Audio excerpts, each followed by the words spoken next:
The rubies are back? Steven yelled. Lapis kept the tiny red gems in the water bubbles. They show up here on their little ship, acting very angrily, so I just put them on timeout. As if things couldn't possibly get any worse, but to Spinel, it did. The 5 rubies, they were tricked into leaving to Neptune with Jasper, and they have came back, all annoying with glory. Spinel groaned and walked over to the bubbles, containing them. Steven kept in her arms. Why did you all come back? She snarled. Here, said Garnet. Let's just release one and ask what they're doing. Steven then raised his hand. Oh, can I pick? Spinel gently placed his arm down. All right. Steven stepped closer to the bubbles, examining the rubies. Oh, let's talk to Leggy. Leggy? Asked Garnet. I named them based on the replacement of their gems, Steven told her. There's Leggy, Army, Navy, Eyeball, and Doc. Leggy seems to be the easiest to talk to. One by one, Lapis released each ruby so Steven could try to talk to them, but they were either too shy or had no idea, too aggressive, or too stubborn to tell them anything, until they released Doc. Where's Jasper? Doc snapped. Last time we came, you tricked us into playing a stupid game, and then you said she's on Neptune. So we looked and she wasn't there, and she wasn't on Neptune, or any other planet in the whole dang solar system. As all the gems tried to come up with another excuse, even Spinel wanted to tell the truth about Jasper, MFS wandered away. Tell us where she is right now, no games, no tricks, and no slick disguises, Doc threatened. To follow her rubies gathering around her, assembled their cheering in agreement. Hey! Everyone turned to see it appeared to be Jasper, but in the crystal gem's eyes, it was Amethyst. She blew off the bangs away from her left eye. I'm here. Pearl then stared in disbelief. Is this serious? There is no way this is gonna... Much to their shock, the rubies began to cheer and mumbled over excitedly upon MFS's arrival. Eyeball pushing her away over the shapeshift gem. Jasper, Eyeball introduced herself.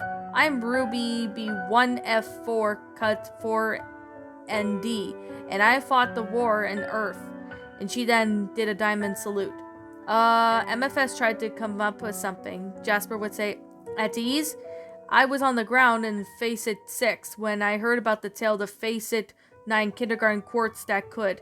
The red gem disquiggles. They said that you popped out of the ground with your helmet on and took out your 80 crystal gems before the sun went down. When I found out about this mission was to look for you, I was nearly dispassionate about my form. It's an honor to finally meet you. MFS chuckled a bit nervously though. Yep, that's me. Always huge, never small, and all the time I was there to be made. Wait a minute, Eyeball narrowed her eyes in suspicion. You look different. I thought you would... Spinel then shut her eyes and facepalmed as Pearl sighed. Oh, here it is. Oh, MFS quickly said. You mean this tan? You know me from the sun, she pointed at the sun. Eyeball continued to glare, but then she smiled. Stupid sun, Earth. She then picked up a chunk of dirt on it. I hate this planet. Curse this planet, MFS joined in, kicking the dirt, striking a pose at the rubies as they cheered about, kicking the dirt. This is seriously can't be happening right now, can it? Spinel thought in an annoyance. Doc nodded. Well, it's a good thing we finally found you. Yellow Diamond is waiting for your return. Well, we'll take you back to our homeworld right away. No, I mean... MFS was really slipped before deepening her voice. I, Jasper, have decided to stay on Earth. Doc became confused. What? Why? Asked Leggy. Why, Jasper? Navy asked, curiously joined in. Because... MFS awkwardly glanced at the gems and at Steven. I gotta stay here with these guys. She then went up to her friends. Yep, just gotta keep them prisoner. Lapis flinched. For the diamonds, MFS finished. The rubies stared and began to clap somnolently, and Navy even wiped a tear from her eye. The rest was starting to cry as well. Jasper, Leggy whispered. Such a devotion, said Navy. Doc even approached MFS and walked, wiping a tear. Well, Yellow will definitely want to know about this. You have filed a report to the nearest diamond base. And the other rubies chatted along with themselves, wondering where the base was. You dummies, Doc scolded. It's right here. Eyeball angrily pointed at the faint moon of the sky, the moon base. At that moment when she realized it, Spinel quickly internally spouting out words and curses that could have sent by Steven or Pearl to a faint, but kept it all in. If it's to get rid of these stupid rubies, then I guess I have no choice. Again. In the roaming eye, they landed safely inside when the hatch opened. Doc opened and used her gemstone like a flashlight and stepped out. All clear. All right, this way, Jasper. said an eyeball walking out with Amethyst. Pearl made a dramatic pose, and Spinel hid right behind her. Oh, Jasper, won't you let us go? Steven even stepped out and began to float, but Spinel quickly coiled him around her arms and kept him at his side as Garnet also walked out of the roaming eye. Look at this place. It's frozen in time. Of course, Eyeball spoke. And Era 1 base, for Era 1 base, she then shone the light right through Pink Diamond's mural, with its tragedy of what happened to her. Spinel swallowed and shut her eyes. Pearl noticed it and wrapped her arm around her companion. Leggy didn't recognize it. Who is it anyway? Were you made yesterday? Eyeball shouted. That is Pink Diamond, Jasper. If it's best you explain. What? Amethyst panicked. Me? No, my apologies. Eyeball bowed below her head. It must be too hard for you. Perhaps the Spinel could tell us. Spinel fought back the urge to punch the ruby in the face, right then and there. How on earth was she going to be so intensive? She shook her head. No, no, no, she shrieked, before lowering her voice to a mumble. I can't do this. It's a bit too much. Her fear faded and the eyeball nodded sympathetically. I understand for both you and Jasper. She was your original diamond after all. They walked up to the stairs, with Eyeball explaining the death of Pink Diamond. Spinel could easily feel Stephen's confused stare from behind her. She despised the fact that during the past month, she had been remained by Bismuth, Amethyst, and even around with Jasper, and now the Eyeball they used to be Pink Gem Spinel, or Pink Diamond Spinel. Especially when she heard Stephen's protest that Rose would shatter a diamond. She kept holding it down. Not just her anger, but something else she held down, like a barrier. True, Eyeball finished. Some of the gems have survived the war, have been wondering about you, Spinel, and now you just can't get shattered by rose quartz? Or why wouldn't you join her after she— Shut up, Spinel snapped. Her pigtails bristled. Just shut up. The broom that fell silent, with nothing but Spinel's panting could be heard. Pearl clapped her hand over her mouth, violently and shivering as the others began to stare in utter shock. Eyeball gulped. All right then. Well, just heads up to the moon base, won't say anything else. Spinel relaxed herself, not wanting to look back behind her. She already knew what expression Stephen had. Hey! Doc shouted from the top of the stairs. We got a problem. The panel is broken, Doc explained, not noticing Spinel's anxious look. The communicator is gone, and there's no way to contact Yellow Diamond from this hub. Amethyst stepped in, sweating profusely, struggling to keep her formation of Jasper. Crystal gems, Eyeball glowed angrily. The other rubies yelling in their distance needed in the group. Amethyst, as quick as lightning, transformed back to normal for a breather, but reformed as Jasper again. Well, we'll take you to your homeworld to file a report in prison, said Doc. Amethyst strained to speak. I can't go, the ruby's voice in a confusion. You know what? Amethyst patted Eyeball's head. You know me. Do me a favor and go back home and file a report for me. I'm trusting you, soldier. Wow, Eyeballs became giddy. Of course. Doc nodded. Well, that settles it. Right, rubies? Back to the ship. As they left, Amethyst gave Pearl and Spinel a smug and smirk, and she turned off by a little bit to concern Pearl and even glaring Spinel. The rubies got into the roaming eye, Eyeball giving the one last wave to Amethyst before she got in. As the hatch closed and the engine started, Amethyst let out a breath and shifted back to normal. All right, Amethyst! Stephen cheered. Spinel patted her back. Thank goodness that's over with. I didn't know how long I could keep it up. If you already held it together, said Garnet. You did it, Pearl joined in. I know you could. Amethyst high-fived Stephen and Pearl and chuckled. Ha! But Stephen became more serious when he turned to Spinel. Spinel? What did Eyeball mean by... Suddenly Doc opened the hatch. Hey, you need a ride back to Earth? You could sit on my lap if you want, but there was no sign of Jasper anywhere. Then she realized something. What? Amethyst wasn't given a chance to shift back as Doc yelled, We've been tricked again? The other rubies appeared. No way! Rubies, assemble, Doc ordered as they all combined into one giant version of a ruby. Yeah, giant ruby roared. We won't let you trick us again. Stephen fought fast. Hey, rubies, if you're gonna fight, take it outside. He pressed the door on the switch, opening the door which sucked the rubies halfway through. You can't get rid of us that easy, Giant Ruby yelled. No, Spinel screeched, Amethyst holding her arm and then fusing into Charlotte. Pearl and Garnet did the same idea, fused into Sardonyx. I bet they can, Stephen screamed, holding on onto the door's ledge as Sardex got her mallet smashed into the ruby fusion. They unfused from the impact as they were flown out, screaming for their lives. Charlo's eyes were wide in horror. My baby! Using her whip, she flung it and tied it and around Stephen's waist. Eyeball clung onto Charlotte and dragged Stephen back. When they get close, Charlotte flicked the ruby off of Stephen's leg and was sent back to the starry abysses. Charlotte, using her other arm, stretched it and pressed on the switch, closing the door, and all the gems fell to the ground. Panting from exhaustion, the fusions fusing into Spinel, Amethyst, Pearl, and Garnet. Spinel then kept her arms around the boy, breathing for relief. Oh, my stars! Stephen, are you alright? Stephen weakly lifted his head up. What? He gasped. The rubies? We don't have time for that, Spinel yelled, running over roaming eye, trying to ignore Stephen's protest to keep the rubies. Garnet and Amethyst followed her suit.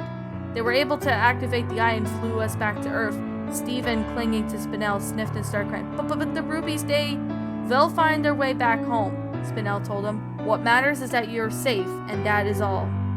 Should I really be doing this? Spinel asked herself as she had been doing this for the past few weeks. She had given herself some time to think about the choice she wanted to make, although the words that she wanted to say and the possibilities of how things could turn out. It was the middle of the night, and she had to make sure Stephen was in bed and everyone else had gone into their rooms or were doing something else. She didn't want anyone, not even Stephen, to know. She knew very well what she was doing, incredibly risky. She hoped that she was doing all right, and she wanted to be. After she stood in the middle of the burning room, next to the pool of lava, her eyes searching for a particular gem. It was barely Ocean, Jasper, Hawkeye, Serpentine, Drissy, Lamar, Ember, Helen Feet, Night, and Ahaha. Spinel then spotted the gem that she was looking for and reached it up and stretched her arm, although she did have to get a grip on it, but not enough to pop it.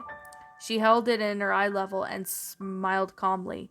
Placing the items that she needed on her gemstone, Spinel took the bubble gem in her hand, and after checking around the house once more, she warped away.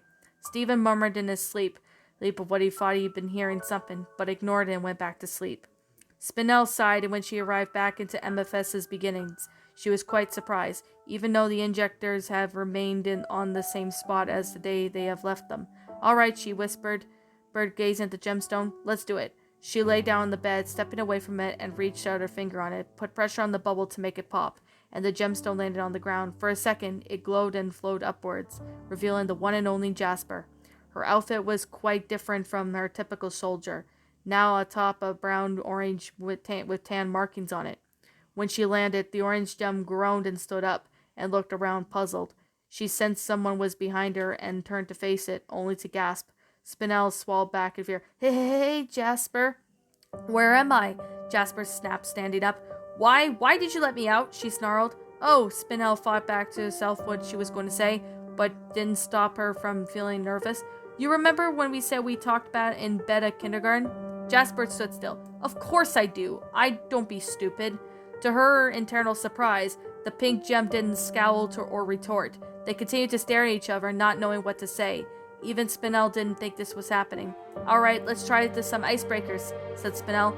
Hey, Jasper, I was hoping you and I could have a friendly little chat with no one else around. Jasper glanced at side to side. Not even Rose? Spinel's smile flattened. His name is Stephen. He's Rose's son. She gave up her form because become Stephen, because that's all what remains of her is a gem in his stomach. Jasper wasn't buying it, but humphed. If you wanted to talk, then too bad. I'm in no mood to talk, especially the little cowards like you. Again, surprisingly, Spinel didn't even fight back in their insult. Alright, if I'm a coward, why don't you go ahead and punch me then? The orange gem blinked. Really? Spinel nodded. Yeah, let's have a rematch, you and me, and see how much I've improved, even though I did throw you on that finger months ago, right? Like she expected, Jasper seemed to be pumped for the fight, but she didn't say anything else as the other gem swung in her arm towards her. Spinel grabbed it with both hands, grinned, and spun her around like a tornado. She flung Jasper into the hold walls, creating a crack from the impact. Jasper chuckled, but not bothering to clean off the dirt as she summoned her helmet and changed into Spinel. But she jumped, and Jasper coiled to the ground. Standing up, Jasper began to throw punches, which Spinel deflected with her own punches and stepped backwards. They kept this up for a few seconds until Jasper almost fell back. But of course, Spinel found an opening and punched Jasper, rather in the jaw. A smirk still spread across her face. Not bad. Want more? Spinel ignored the exhaustion. She wasn't going to end the fight too soon, not until she and both Jasper were too tired. Of course I do. After what seemed to be forever passed, both gems at the prime kindergarten kept on standing and heaved for breath. Dust and small injuries covered their bodies. More craters and broken pieces and rocks were strewn all over the ground. Some, but all non-existent, exit holes were damaged in the process. Wanna? Spinel panted. Keep going? Jasper, who was kneeling, who stood up and let out a heavy sigh. Wow, you actually put up an effort for that. And not staying in the ground or running away? That is some improvement. Spinel nodded. You're welcome. Wasn't that a thank you? Jasper grunted, wiping the dust off her chest. That was just a comment. Got that, the pig gem smiled softly. Patting her dress from the ash and pieces of the rock clung to it. They fell into silence again, but this time it wasn't awkward as before as Spinel sat down and took out her lanterns. She could tell Jasper was looking, so she didn't want to make it look weird, so she gently placed the blanket down, and with the picnic basket, she opened up the flap, grabbing an orange, and she gently peeled it with ease and careful to take a piece out and pop it in her mouth. What are you doing? Jasper asked, breaking the silence. Eating? She didn't even want to see Jasper scowl. Gems don't need to eat. They can, and I will. Spinel pointed back, so mischievous in her voice.